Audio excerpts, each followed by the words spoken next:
नमस्कार, आदाब, जय भीम, सत श्री अकाल। मैं हूँ माजिद सिद्दीकी और आप देख रहे हैं फोकस हिंदुस्तान न्यूज़ चैनल। आज की ख़ास खबरें सब्सक्राइब करें, लाइक करें, शेयर करें। फिर आऊँगा एक ताज़ा खबर को लेकर माजिद सिद्दीकी।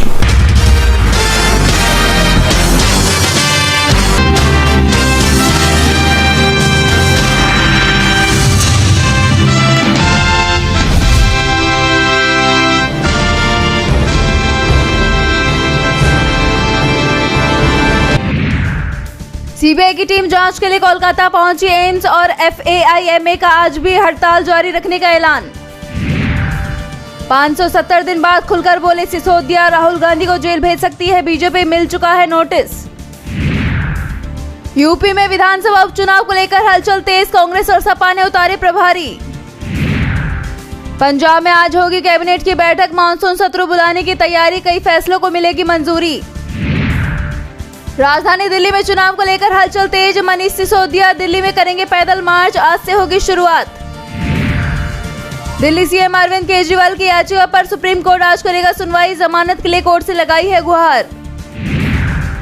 कन्नौज में बच्ची से शोषण की पुष्टि, नवाब सिंह के खिलाफ बढ़ेगी धाराएं, पूर्व ब्लॉक प्रमुख के पास ले जाने वाली बुआ पर भी कसेगा शिकंजा। छावनी में तब्दील लाल किला, स्वतंत्रता दिवस पर सुरक्षा व्यवस्था कड़ी, ड्रोन भी होगा बेदम, 800 सीसीटीवी कैमरे सक्रिय। छत्तीसगढ़ में बीजेपी प्रदेश प्रवक्ता अनुराग सिंहदेव की पीसी, आज विभाजन विभीषिका पर पूरे प्रदेश में लगाई जाएगी प्रदर्शनी। दिल्ली एनसीआर में अभी नहीं थमेगी बारिश, यूपी बिहार समेत 22 राज्यों के लिए अलर्ट। बांग्लादेश के चुनाव में हिंदुओं की भूमिका को लेकर यूएन चीफ की खास अपील, देश में अस्थिरता के लिए अमेरिका पर उठे सवाल। अमेरिका ने इजराइल को $20 अरब के हथियार पैकेज की दी मंजूरी, गजा युद्ध में जान जाने वालों का आंकड़ा 40,000 के करीब। बांग्लादेश में हिंसा पर शेख हसीना ने तोड़ी चुप्पी, बोली ये एक देशद्रोही हमला, दोषियों को मिले सजा। रूस ने कुर्स्क क्षेत्र में यूक्रेनी सेना पर किया जवाबी हमला, दागे गए 38 ड्रोन। अफ्रीका में लगी हेल्थ इमरजेंसी, कांगो से पड़ोसी देशों में तेजी से फैल रहा वायरस। जून तिमाही में हीरो मोटोकॉर्प का 36% बढ़ा मुनाफा, रेवेन्यू और सेल्स में भी दिखी तेजी। हेल्थ इंश्योरेंस से हट सकता है जीएसटी, काउंसिल की 54वीं बैठक में होगी चर्चा। आईआरसीटीसी ने जारी किया तिमाही नतीजा, 33% बढ़ा मुनाफा, शेयर पर रखे नजर। अर्थव्यवस्था भरेगी उड़ान, 22% बढ़ा direct tax collection, GST collection में भी उछाल। डॉक्टर की जान लेने के विरोध में हो रहे प्रदर्शन में शामिल होंगे तृणमूल सांसद सुखेदु शेखर रे। तेरी धूप से रोशन, तेरी हवा पे जिंदा, तू बाग है मेरा, मैं तेरा परिंदा, है अर्ज़ ये दीवाने की, जहाँ बोर सुहानी देखी, एक रोज वही मेरी शाम हो।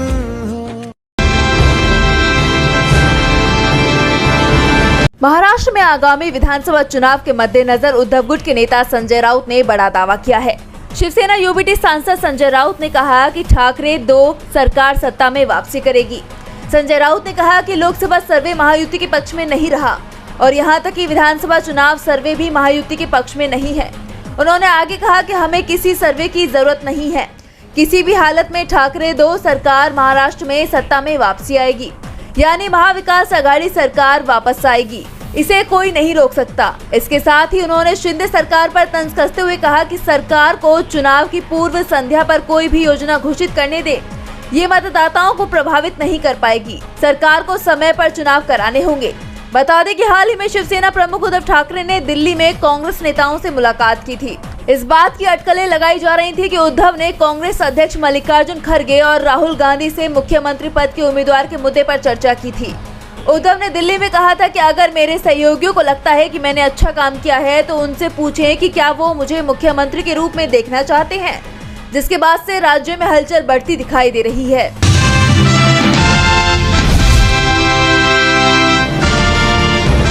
हिंडनबर्ग की रिपोर्ट से देश की राजनीति में हंगामा मचा हुआ है।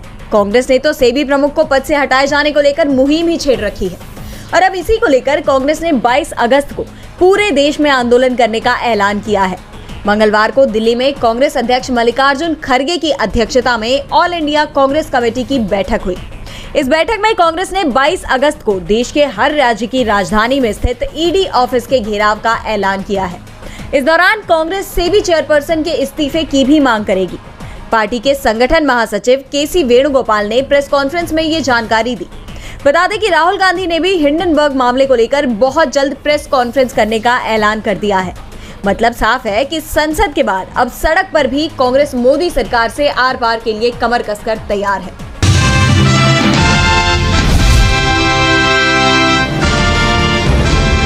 तेरी धूप से रोशन, तेरी हवा पे जिंदा, तू बाग है मेरा, मैं तेरा परिंदा।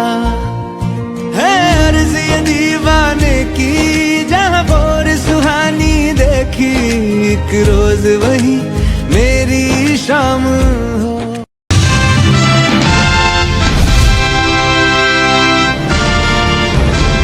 There are times when, being the finance minister, it doesn't give me motivation when I have to answer people about why are our taxes like this? Why can't we even be lower than this? I wish I can bring it down to almost nil. But India's challenges are severe and the challenges will have to be overcome. There are times when, being the finance minister, it doesn't give me motivation when I have to answer people about why are our taxes like this? Why can't we even be lower than this? I wish I can bring it down to almost nil. But India's challenges are severe and the challenges will have to be overcome.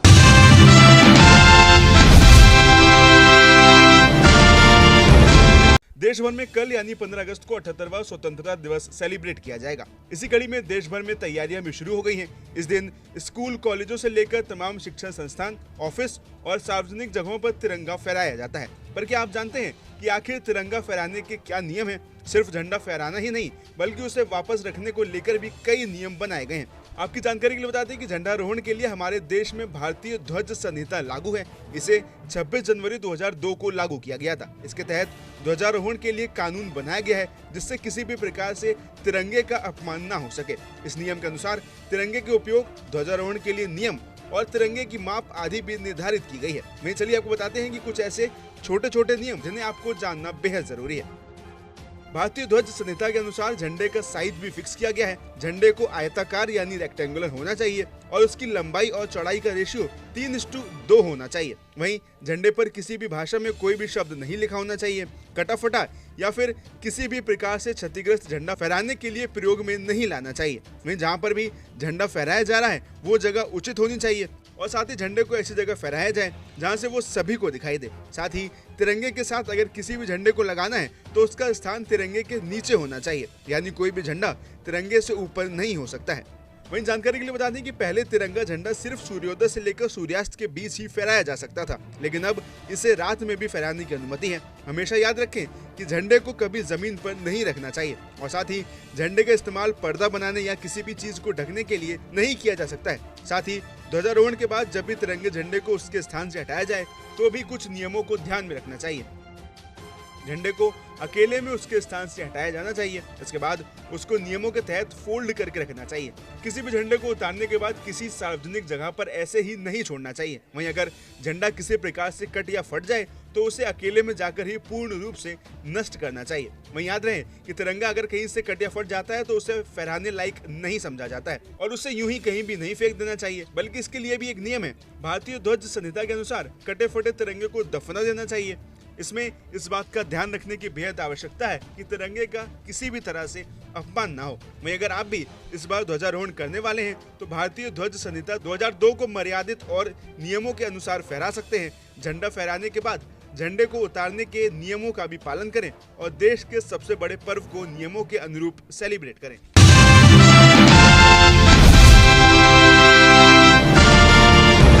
क्या आपको Kolkata rape और हत्या मामले का एक और राज पता है? चलिए हम आपको बताते हैं। कोलकाता में डॉक्टर के रेप और हत्या केस में डॉक्टर के परिजनों से झूठ बोला गया था। उनसे कहा गया था कि उनकी बेटी ने खुदकुशी कर ली है। आपको बता दें कि डॉक्टर के परिजनों ने खुद ये बात कही है, जिसके मुताबिक आरजीकर अस्पताल के चेस्ट मेडिसिन विभाग के सहायक अध्यक्ष ने फोन पर बताया कि उनकी बेटी ने सुसाइड कर लिया है। घटना के बाद पीड़ित के परिवार से बात करने वाले वो पहले अधिकारी थे जिन्होंने इतना बड़ा झूठ बोला और अब कोलकाता पुलिस ने पूछताछ के लिए सहायक अधीक्षक और एचओडी को तलब किया है।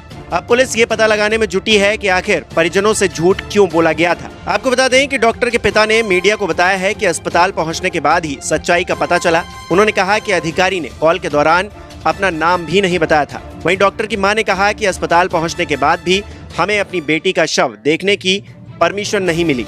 उन्होंने कहा कि मैं उनके पैरों में गिर पड़ी, मैं उनके सामने गिड़गिड़ाई कि मेरी बेटी को एक बार देख लेने दो, लेकिन वो नहीं पिघले। आखिर 2 बजे के बाद उन्होंने हमें बेटी के शव के पास जाने दिया। उन्होंने कहा कि कोई नहीं समझ सकता कि मेरा क्या हाल हुआ है। ऐसे में सवाल ये है कि डॉक्टर का कातिल कौन और आखिर ये कैसे हुआ? इस कत्ल के पीछे कौन था?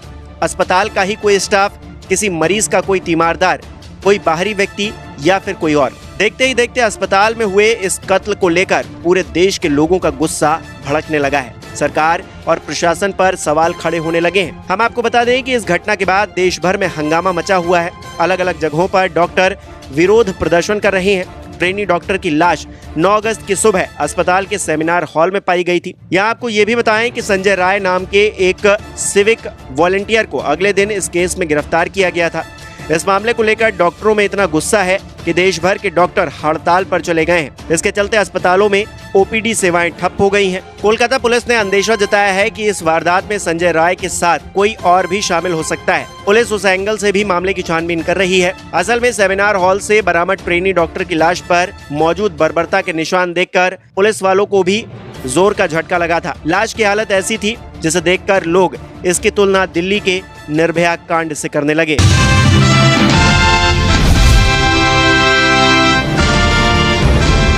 तेरी धूप से रोशन, तेरी हवा पे जिंदा, तू बाग है मेरा, मैं तेरा परिंदा। है अर्ज़ ये दीवाने की, जहाँ बोर सुहानी देखी, एक रोज वही मेरी शाम हो।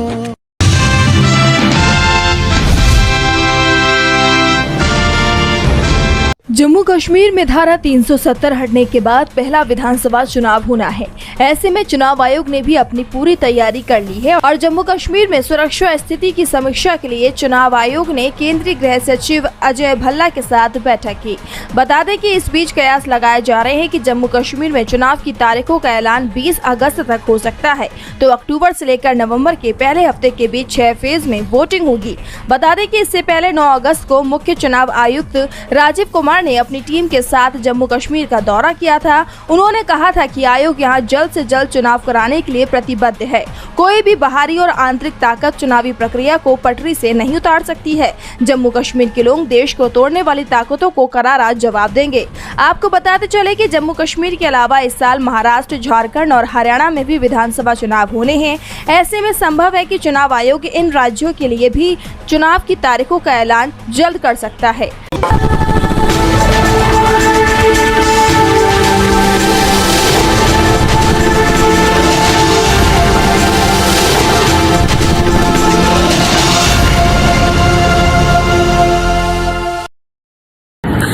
दोस्तों आज मैं आपको बताने वाला हूं कि अगर आपकी बॉडी में मैग्नीशियम की डेफिशिएंसी हो जाए तो आपको क्या क्या प्रॉब्लम हो सकती है। सबसे पहले इंसोमेनिया, नींद ना आना, स्लीपिंग डिसऑर्डर, इंसान सारी रात करवटें बदलता है, नींद नहीं आती, स्ट्रेस लेवल, एंजाइटी बढ़ जाती है इससे, क्योंकि कोर्टिसोल हार्मोन को रोकने में मदद करता है। और अगर आपकी बॉडी में मैग्नीशियम नहीं है तो कोर्टिसोल बढ़ जाता है, जिसकी वजह से स्ट्रेस और एंजाइटी हो जाती है। मूड स्विंग्स, इंसान को पता नहीं चलता, उसके मूड स्विंग्स होते हैं, थोड़ी थोड़ी देर में गुस्सा आना, थोड़ी थोड़ी देर में चिड़चिड़ापन होना, क्योंकि ये सेरोटोनिन हार्मोन को बढ़ने में मदद करता है। अगर आपकी बॉडी में less magnesium is equal to less serotonin, और सेरोटोनिन हैप्पीनेस का हार्मोन है। अलावा इसके ये फटीग को भी कम करता था। अगर आपकी बॉडी में मिनरल डेफिशिएट है, अगर आपकी बॉडी में मैग्नीशियम नहीं है, तो आपको थकावट बहुत जल्दी फील होगी, जरा सा काम करती है आपकी बॉडी थक जाएगी।